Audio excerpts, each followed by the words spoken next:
Hey gang, welcome to Time in the Market, the investing channel with a long-term focus. Today we're back with another episode of the PSTH saga, where PSTH shareholders are unhappy about something or other. And frankly, I don't even know what to say about this deal.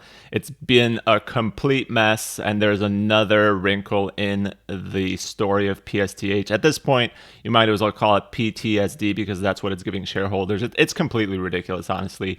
Basically, what happened is they made this deal to acquire 10% of UMG that didn't use all of the cash within the Spac. Then they would issue the remain in cash in what's called the RemainCo. Then they'd issue Spac shares to allow you to buy future Spacs, essentially, that PSH issues. And all of that seemed suspect. And the SEC said, what the hell is this? We're not going to sign off on this. And these guys are now issuing a letter that says, the SEC raised some concerns. Well, what the hell, guys? You're a freaking billion-dollar hedge fund, and you didn't think about these concerns in the past when you were actually making this deal. Same with the impact that this would have on foreign investors. They mentioned the complexity of the deal and the impact on foreign investors and people who margin their shares and people who own call options. It's like, come on, guys. That is complete nonsense. It's just ridiculous. So basically, what they're saying in this letter is, hey, the deal is falling through. If you're a PSTH shareholder, they are no longer acquiring UMG shares via PSTH. You're no longer getting all that other stuff that I talked about in the other video.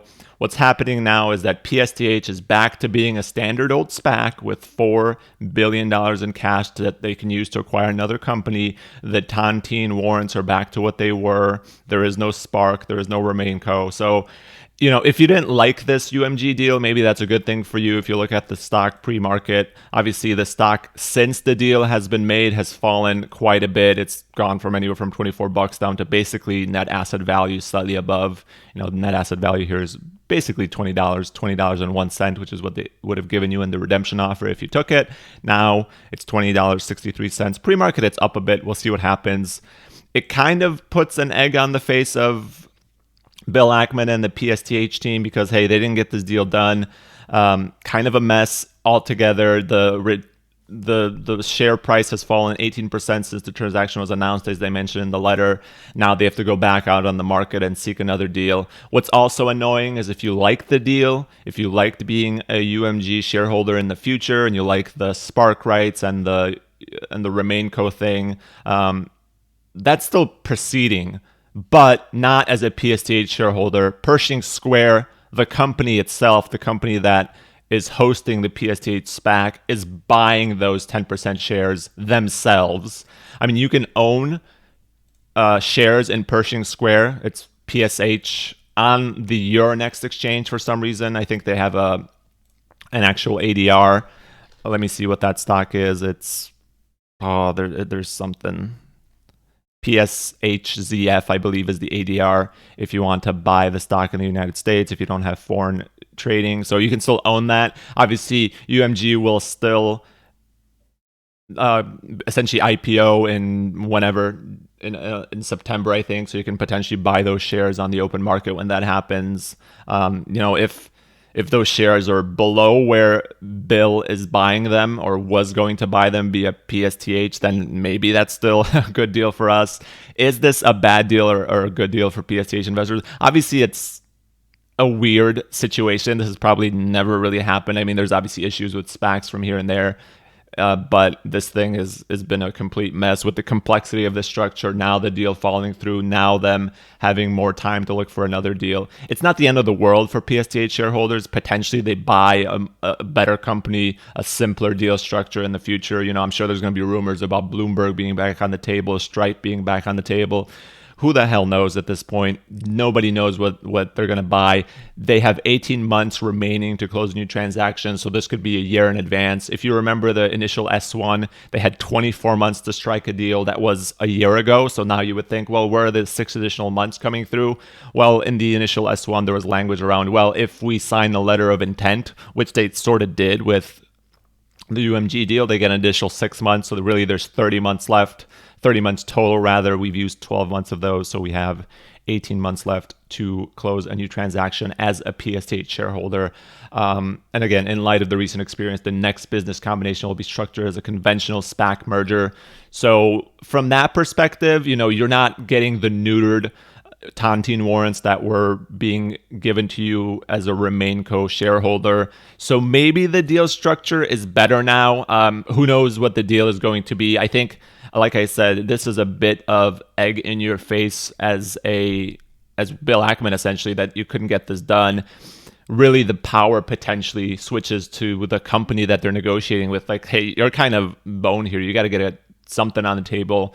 You got to get a pretty decent deal on the table. So this might not be in the best interest of shareholders. I wouldn't expect the stock to really deviate from that far above NAV. SPACs in general recently have been beaten up simply because of, the deal making has been quite often. A lot of high valued, no revenue companies, and the market's finally catching up to that. Now that the market's kind of taking a dip, some of these small cap plays that SPACs have taken public have been punished.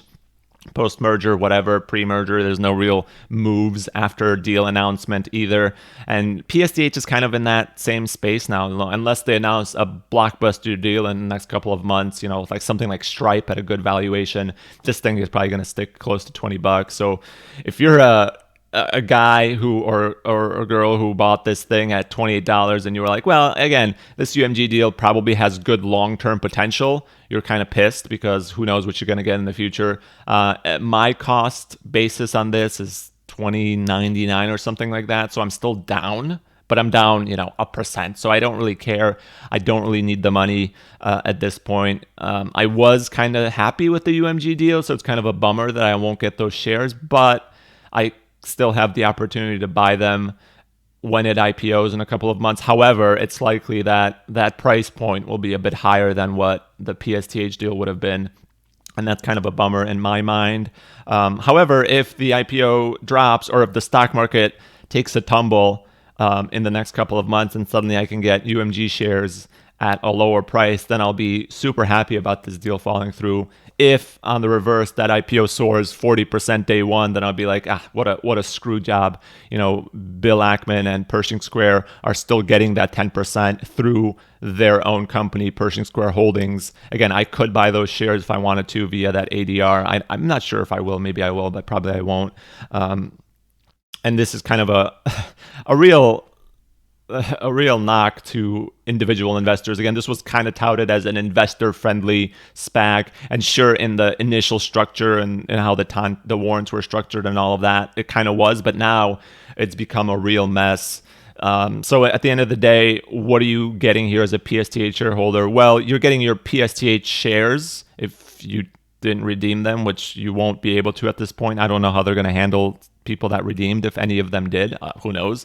I'm sure you could buy them back at current prices, but I doubt you're getting your money back. The redemption tender offer and the warrant exchange offer are done.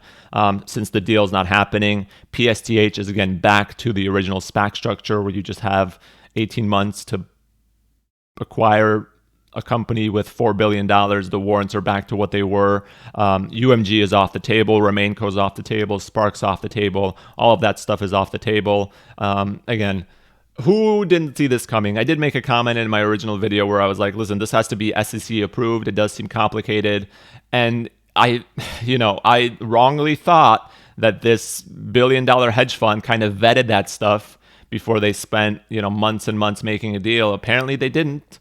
Again, Jesus Christ, guys. Jesus, baby Jesus. What is this? What is this deal? So, sincerely, William A. Ackman is saying, hey, we are devoting our full resources to identifying and consummating a new transaction for the benefit of PSTH shareholders. We remain extremely grateful for your patience and support. If you have read any of the PSTH subreddit, clearly people are not that patient anymore. People are unhappy. And they have the right to do so, right? This has been a mess. The deal structure was a mess. The fact that now it's being called off is a mess.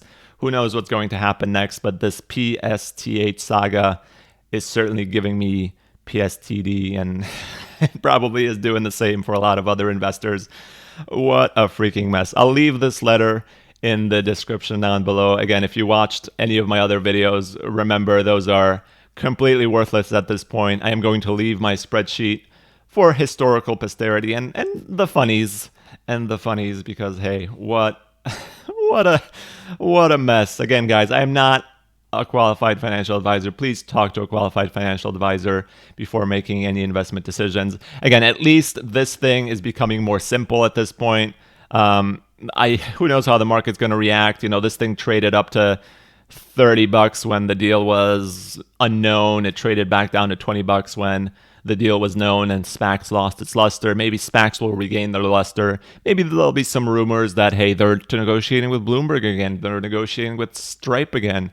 There's going to be all sorts of rumors about potential deals. I'm sure they'll end up with Subway or something that people hate. Nobody wants Subway. Don't make a deal with Subway, please. But we'll see. I'm probably going to keep holding because why not? It's fun. It's been a fun ride. It's been a crazy ride. But if you're dependent on this money, at the very least, your money's not going to be locked up until December when the IPO happens in September, like it would have been if the other deal was consummated. So it's back to being a standard SPAC, less complicated. I'm sure I'll make another video when this deal happens. But for now, hopefully, this is going to be the end of the PSTH saga. In the last video we will see of this until there's an investor presentation, until there's another deal, until the PSTH shareholder is happy with whatever company they acquire or unhappy with whatever company they acquire. It's been a ride. It's been a ride. So guys, thanks for watching. Thanks for hanging out. Thank you for all of the new subscribers. I'll be making more videos, not only about SPACs, but other stuff as well, my own investment journey, all of that good stuff. Keep watching, hit the like button, hit the subscribe button, yada, yada, yada. Bill Ackman, you did it again. You did it again. You fooled us all.